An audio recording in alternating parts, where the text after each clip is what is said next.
ہم تو بادشاہ کے تخت تک اپنی سواری پر جائیں گے. بادشاہ نے کہا یہ تو کوئی عجیب آدمی ہے, کہتا ہے کہ ہم تو تخت تک اپنی سواری پر جائیں گے. بادشاہ نے کہا آنے دو. اندر داخل ہوئے تو وہ اتنا نرم قالین کہ اس پر ٹٹو نہ چلے. نیزہ نکالا, سارا قالین کو پھاڑا, زمین صاف کی. بادشاہ بھی دیکھ رہا, سارے بادشاہ کے وزراء, ساری فوج سب دیکھ رہے, کسی کے مجال نہیں کوئی آگے بڑھ کر روک دے یہ کیا کر رہے. بادشاہ بھی دیکھ رہا. اتنا روب پہنچ گئے بادشاہ کے تخت تک. وہاں اترے ٹٹو سے تو بھاگنے لگا ادھر ادھر, وہاں کوئی کھوٹا نہیں جسی سے باندھ دے. سونے کے بنے ہوئے تکیے, سونے کے تاروں سے بنے ہوئے گاؤں تکیے رکھے ہوئے تھے, بڑے بڑے جو سونے کے تاروں سے بنے گئے تھے. اس تکیے کے اندر نیزہ مارا جس سے آر پار سوراخ ہو گیا تکیے میں, اور اس میں اپنے ٹٹو کی رسی کو پرو کر وہاں باندھ دیا تاکہ ٹٹو بھاگے نہیں. دیکھ رہا بادشاہ دیکھ رہا.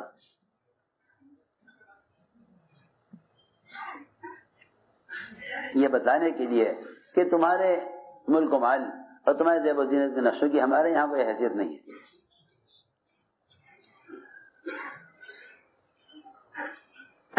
بادشاہ نے کہا کہو کیا بات ہے. نے کہا ایسی تھوڑی بات ہوگی, آپ تخت سے بیٹھے میں نیچے کھڑا, اور اگر میں آپ کے پاس بیٹھ جاؤں تو اس سے میری عزت میں کوئی زیادتی نہیں ہوگی, اور آپ کی اس میں کوئی ذلت نہیں ہوگی کہ میں آپ کے ساتھ بیٹھ کے بات کروں.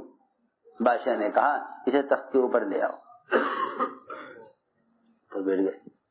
وہاں بیٹھ کر یہ کہا کہ دیکھو یہ تو تم یہ دین قبول کر لو, ورنہ تمہارا ملک اور تمہارا تخت اور تمہارے تخت کے نیچے کی زمین اس سب پر ہم قبضہ کر چکے ہیں. اس سب پر ہم قبضہ. ہاں اسے بیچارہ مسلمان یوں کہے کہ میرا گھر, میرا وطن, میری زمین, اور وہ جا کے بادشاہ سے کہہ رہے کہ یہ تو آپ یہ دین قبول کر لیں ورنہ آپ کی زمین پر ہم قبضہ کر چکے ہیں. بادشاہ نے کہا وزیروں سے ارے دیکھو تو صحیح اس کی بات میں کتنی قوت ہے, اور کہا وزیروں سے کہ سن لو کہ یہ ہمارے تخت کے نیچے کی زمین کو لے چکا ہے. بادشاہ نے کہا ارے وزراء نے کہا بادشاہ سلامت اس پاگل کی باتوں میں آ گئے آپ. بادشاہ نے کہا پاگل تم سب ہو, دیکھتے نہیں اس کی بات میں کتنی قوت ہے, اس کی بات میں کتنی قوت اس کی بات میں ہے. میرے دوستوں عزیزوں, کام کرنے والوں کے درمیان سے حضور اکرم صلی اللہ علیہ وسلم اور آپ کے صحابہ کی غیبی تعداد کے قصے ختم ہو گئے. جی ہاں, مسلمان مرعوب ہے, حالانکہ مسلمان مرعوب کبھی نہیں ہوا, سارا باطل مرعوب تھا مسلمان سے. ہرمزان مشری کا کہنا یہ ہے کہ اے مسلمانوں, جب تک تم ہمارے جیسے تھے ہم تم پر غالب تھے, تمہیں قتل کرتے تھے, تمہارے مال لوٹتے تھے, تمہیں غلام بنا کر خادم بنا کر اور تمہیں دبا کر رکھتے تھے ہم. لیکن جب سے تم نے اپنا دین بدلا, جب سے تم اسلام پر آئے, اس وقت سے تم ہم پر غالب آ گئے ہو. میں نے عرض کیا کہ یہ تھی بات کہ اللہ رب العزت سب سے زیادہ مدد اس سے کرتے ہیں کہ صحابہ کی زبان پر فرشتے بولتے تھے, صحابہ کی زبان پر فرشتے بولتے تھے.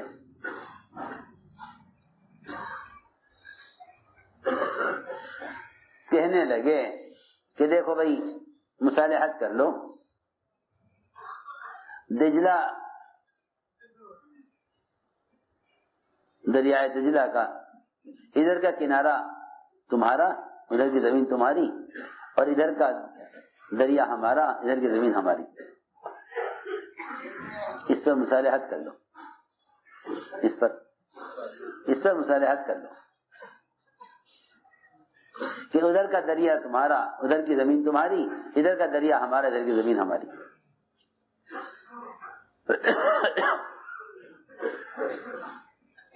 ایک بہت ہی کمزور صحابی، بہت ہی کمزور صحابی، انہوں نے ایک مشرک سے یہ کہہ دیا کہ ہم تو اپنے یہاں کے جنگل کے پھل کو تمہارے یہاں کے جنگل کے درخت پر جو شہد لگا ہوا ہے اس کے ساتھ ملا کر کھائیں گے. اپنے یہاں کی زمین ہماری، جو اس کا آخری درخت ہے، ہماری زمین کی حد کا آخری درخت، وہاں کا پھل تمہاری زمین پر جو آخری درخت ہے اس پر جو شہد کا چھتا لگا ہوا ہے ہم اس سے لگا کر کھائیں گے. یہ بات ایک صحابی نے ایک مشرک سے کہی.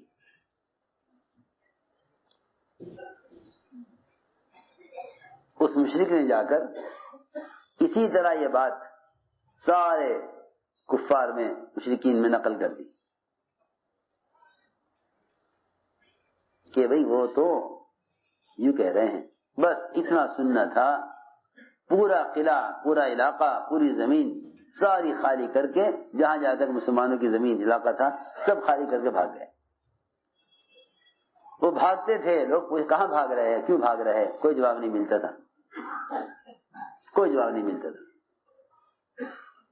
ایک بڑے میاں جن سے بھاگا نہیں جاتا تھا، انہیں پکڑا صحابہ نے، بھائی تم کیوں بھاگ رہے ہو، سب علاقہ تم نے خالی کر دیا، کیا بات ہو گئی؟ اس نے کہا کہ تمہارے ایک آدمی نے، کسی شکل کا آدمی ہے، اس نے ایک بات کہی ہے، اس نے ایک بات کہی ہے، اس بات کی وجہ سے ہم بھاگ رہے ہیں. صحابہ کو حیرت ہوئی کہ اتنی بات پر سارا علاقہ خالی ہو گیا. ان صحابیوں کو پکڑا صحابہ نے، ان سے کہا بھائی تم نے کیا کہا تھا؟ فلاں مشرک سے تم نے کیا کہا تھا؟ اس نے کہا، صحابی نے فرمایا کہ میری تو اس سے کوئی بات ہی نہیں ہوئی. وہ کہتا ہے نہیں تم نے یہ کہا ہے. وہ کہہ رہے نہیں میں نے تو یہ بات کہی نہیں. صحابہ نے کہا کہ تم نے اس طرح نہیں کہا تھا کہ ادھر کے پھل کو ادھر کے شہد سے کھائیں گے. کہا کہ نہیں میں تو پہلی مرتبہ سن رہا یہ بات، میں نے کہی نہیں یہ بات. روایت میں ہے کہ صحابی نے کہا کہ ہاں مجھ پر ایک عجیب قسم کا سکینہ اور نیند سی مجھ پر غالب آ گئی تھی، اس درمیان میری زبان سے کیا نکلا مجھے نہیں معلوم. اللہ اکبر. ایک بات کو، زبان سے نکلنے والی ایک بات ایک مسلمان کی، اس کو ایک مشرک نے سنا، اس مشرک نے جا کر سارے مشرکین میں اس کا نقل کیا. اس بات کے نقل کرنے میں بھی اتنا اثر تھا کہ سب نے وہ علاقہ خالی کر دیا. علاقہ سب نے خالی کر دیا. آپ اندازہ کریں اتنا رعب تھا مسلمان کی بات میں، جس کے مشرک کے نقل کرنے میں اتنا اثر تھا، تو مسلمان کی بات کا کتنا اثر ہوگا جب مشرک کے نقل کرنے کا اتنا اثر تھا. ان صحابی نے سب سے نہیں کہی یہ بات، بلکہ ایک سے کہی. اس ایک نے جا کر اس بات کو نقل کیا. اس کا اتنا خوف اور رعب تھا. میں نے عرض کیا ہے، دیکھو اصل بات یہ ہے کہ جب تک امت دعوت پر نہیں آئے گی، امت اللہ تعالی کی مددیں نہیں دیکھ سکتی. چنانچہ روایت میں ہے کہ حضور اکرم صلی اللہ علیہ وسلم نے دحیہ کلبی کو اور شجاع ابن وہب ان کو بھیجا کسرا کو دعوت دینے کے لیے. ان کو بھیجا کسرا کو دعوت دینے کے لیے. انہوں نے جا کر کسرا کو دعوت دی. وہاں بھی یہی ہوا کہ بھائی تمہیں خط پہنچانا ہے نا، لاؤ ہم خط پہنچا دیں. یا نہیں، خط نہیں پہنچانا ہم خود جا کے ملاقات کریں گے, ہم خط خود دیں گے. دیکھو بہت اہم بات ہے. اس زمانے میں مسلمان بیچارہ یہ سوچتا ہے کہ جب سارے دنیا میں بات کے پہنچانے کے ذرائع ہو گئے تو پھرنے کی کیا ضرورت ہے. حالانکہ میں یقین سے عرض کر سکتا ہوں کہ خود جا کر دعوت دیے بغیر ذمہ داری ادا نہیں ہوگی, اور خود جا کر دعوت دیے بغیر نبوت کی لائن کی اذیتیں پیش نہیں آئیں گی. وہ تو سیدھی بات ہے کہ تبلیغ اور دعوت اس طریقے محنت کا نام ہے جو محمد صلی اللہ علیہ وسلم و صحابہ کا طریقہ ہے. کسی بھی ذریعے سے پیغام پہنچانا دعوت نہیں ہے. کسی بھی ذریعے سے پیغام پہنچانا دعوت. اب تو ایسے دماغ ہو گئے ہیں کہ جو اس کو قبول کرنے کو بھی تیار نہیں ہے. کسی بھی ذریعے سے پیغام پہنچانا دعوت نہیں ہے, یہ پکی بات ہے. کسی بھی ذریعے سے پیغام پہنچانا دعوت نہیں ہے. آپ اخبار کا نام دعوت رکھ دیں, پہلے آپ یہ دیکھیے کیا یہ نبوت اور سنت کے مطابق ہے کہ نہیں. خطوط ہیں وہ بھی چند بادشاہوں کے نام ہیں بس آپ کے, ورنہ آپ نے عام آدمیوں کو دعوت دینے کے لیے خطوط نہیں بھیجے. چند بادشاہوں کے نام خطوط ملتے ہیں. چنانچہ آپ نے ان دونوں کو بھیجا کسرا کو دعوت دینے کے لیے. کسرا نے خط کو پھاڑ دیا. کسرا نے خط کو پھاڑ دیا. بھئی آپ خط کو قبول کریں یا پھاڑیں, آپ خط کو قبول کریں یا پھاڑیں, ہم نے تو اپنا کام پورا کر لیا ہے. سنو, نہ کسی فوجداری کی ضرورت, نہ کسی ہتھیار کی ضرورت. آپ نے صرف 2 صحابی بھیجے, دحیہ کلبی اور شجاع بن وہب.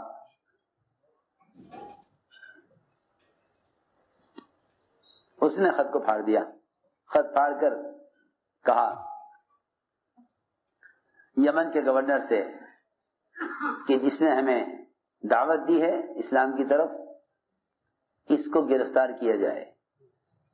کہ کون لوگ ہیں کہ جی یہ تو یثرب کے بڑے کمزور, فاقہ زدہ, محتاج, غریب, برے حال کے لوگ ہیں, ان کے لیے کوئی فوج ووج بھیجنے کی ضرورت نہیں ہے, یہ تو بڑے کمزور لوگ ہیں. آپ صرف 2 آدمی بھیج دیجئے, 2 فوجی جو انہیں پکڑ کے لے آئیں. نعوذ باللہ. چنانچہ یمن کے گورنر بازان نے 2 فوجی آپ کی گرفتاری کے لیے بھیج دیے. دونوں وہاں پہنچے, طائف والوں سے ملے, مکے والوں سے ملے کہ بھئی کیسے آنا ہوا کہ ہم کسرا کے فوجی ہیں اور ہم محمد صلی اللہ علیہ وسلم کو گرفتار کرنے کے لیے بھیجے گئے ہیں. مکے والے بہت خوش ہوئے, طائف والے بہت خوش ہوئے. سنو غور سے بات کہ بھئی اب تو بے فکر ہو جاؤ, اب تو سب سے بڑی طاقت, اب تو دنیا کی سب سے بڑی طاقت وہ ان کے کام کے مقابلے میں آ گئی ہے. اب تو ان کی دعوت تبلیغ کو روکنے کی ضرورت نہیں ہے. اب تو کسرا اور قیصر وہ ان کے مقابلے پر آ گئے ہیں. اب تو یہ خود ہی ختم ہو جائیں گے, ہمیں کچھ کرنے کی ضرورت نہیں ہے. یہ دیکھو, جو لوگ خود حق کو نہیں جانتے نا, وہ باطل طاقتوں کو, جو حق کو خود نہیں جانتے وہ سمجھتے ہیں کہ باطل کسی بھی طاقت سے حق ختم ہو جائے گا. کہا کہ کچھ کرنے کی ضرورت نہیں ہے, اب تو کسرا ان کے مقابلے پر آ گیا. ادھر یہ دونوں فوجی سفر کر کے مدینے پہنچے. آپ کو دیکھتے ہی کانپنے لگے. حالانکہ کانپتا وہ ہے جس کو گرفتار کیا جائے, نعوذ باللہ. اور دونوں آپ کو دیکھ کر کانپنے لگے. فرمایا کیا بات ہے, تسلی رکھو, کیوں ڈر رہے ہو, کیا بات ہے, کیسے ایسا ہوا, کیا آپ کو گرفتار کرنے کے لیے آئے ہیں؟ کس نے بھیجا؟ کسرا نے, بڑے بادشاہ نے, یمن کے گورنر کو حکم دیا, اس نے ہمیں بھیجا ہے. آپ ہمارے صحابہ سے دیکھو بھائی یہ دونوں آئے ہیں, انہیں رات کو یہاں آرام کراؤ, ان کا اکرام کرو, انہیں یہاں عمل کے ماحول میں رکھو. جی ہاں, یہ نہیں کہ مسلمان ہر ایک کو شک کی نظر سے دیکھے، مسلمان ہر ایک کو شک کی نظر سے دیکھے، کون اپنا ہے کون غیر ہے. وہاں ہر ایک کے لیے دروازہ کھلا ہوا ہے، ہر ایک کے لیے. عمیر بن وہب آپ کو قتل کرنے کے لیے مکہ مکرمہ سے تلوار تیز کرا کے لے کے چلا. حضرت عمر سمجھ گئے کہ اس کا ارادہ اچھا نہیں ہے. حضرت عمر نے پکڑ لیا گریبان تلوار کے ساتھ. حضرت آپ نے فرمایا عمر اسے گریبان چھوڑو. عمیر ہاں ہاں ہمارے پاس آؤ، یہاں آگے بیٹھو آ کر. وہاں جو بھی آدمی برے ارادے سے آتا تھا حضور اکرم صلی اللہ علیہ وسلم ایسا اکرام کرتے اور ایسا قریب کرتے کہ اس کے لیے کوئی راستہ نہیں تھا سوائے اسلام قبول کرنے کے. میں نے عرض کیا وہاں غیروں کے لیے اتنی وسعت تھی تو اپنے کے لیے کتنی وسعت ہوگی. عجیب بات ہے. جو وسعت صحابہ میں اور محمد صلی اللہ علیہ وسلم میں غیروں کے غیر وہ بھی ستانے والوں کے لیے تھی، اس زمانے میں وہ وسعت مسلمان کے دل میں مسلمان کے لیے بھی نہیں ہے. جو وسعت غیروں کے لیے تھی اس زمانے میں آج وہ وسعت مسلمان کے دل میں مسلمان کے لیے نہیں ہے. فرمایا آپ نے کہ ان دونوں کو آرام کراؤ، صبح ہمارے سامنے پیش کرنا. رات کو سوئے، صبح کو دونوں حاضر خدمت ہوئے. فرمایا کیسے آنا ہوا کہ آپ کو گرفتار کرنے کے لیے ہمیں بھیجا گیا ہے.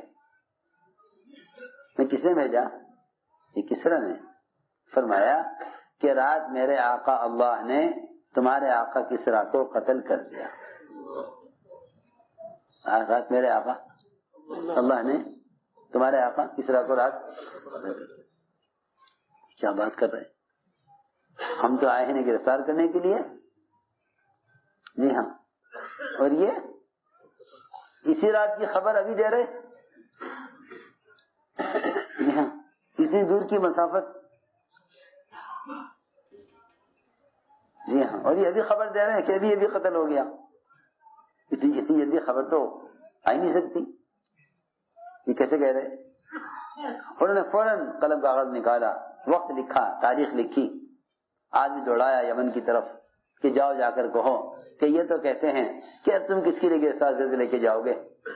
جس نے تو آپ کو بھیجا ہے گرفتار کرنے کے لیے وہ تو دنیا سے چلا گیا. ادھر پتہ چلا کہ ہاں جس رات میں آپ نے فرمایا اسی رات کسرا کے بیٹے شیروے نے اپنے باپ پرویز کو قتل کر دیا. اللہ کی شان. دونوں فوجی اسلام میں داخل ہوئے. یمن کے گورنر کو پتہ چلا تو یمن کا گورنر اپنی پوری فوج پوری قوم کے ساتھ اسلام میں داخل ہو گیا. دیکھو نا، صرف اس پر